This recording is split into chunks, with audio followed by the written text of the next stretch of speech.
Behind this small shop lies a big backyard, a backyard filled with stories of hope and recovery. Thistle Farms is a non-profit organization that helps survivors of human trafficking, drug and alcohol addiction, sexual violence, and other traumatic experiences. Its mission is simple: to heal, empower, and employ. The story of human trafficking, the story of sexual violence towards women, it's a horrible story, and it is global and it is huge. The story of Thistle Farms, though, is a story of hope and recovery, of women coming together and trying to make the world a more loving place.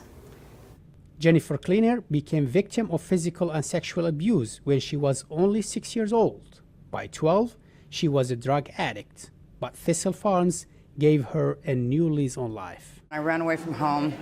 I was trafficked, introduced to child pornographers, more trauma on top of that other trauma. All my childhood training taught me that the only thing I had to offer the world is my body.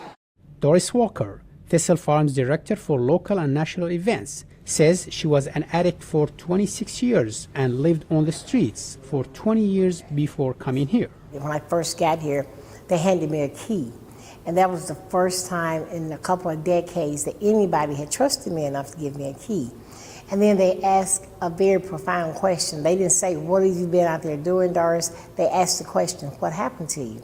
To soothe bodies scarred by physical abuse, Becca Stevens created a line of bath and body products. She hires program participants like Ty to make them. When the new women come, it's like the best time for me. So I get to pass on what I've learned, get to train them how to make the products, I get to train them how to run the machines, and I get to show them a whole lot of love. Stevens says everybody has a story and every woman's story is different.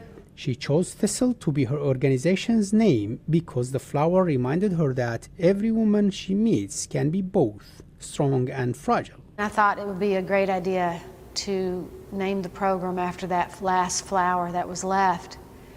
And the women that I was serving were a lot like those thistles and a lot like me, prickly out, leaves that have a survival by poking people if they get too close, but they also have this beautiful, deep purple center that reminds us how soft and beautiful people are too, even with those hard outer edges. Recovery and show me how to live just for today. For VOA News, Saleh Damijer, Nashville, Tennessee.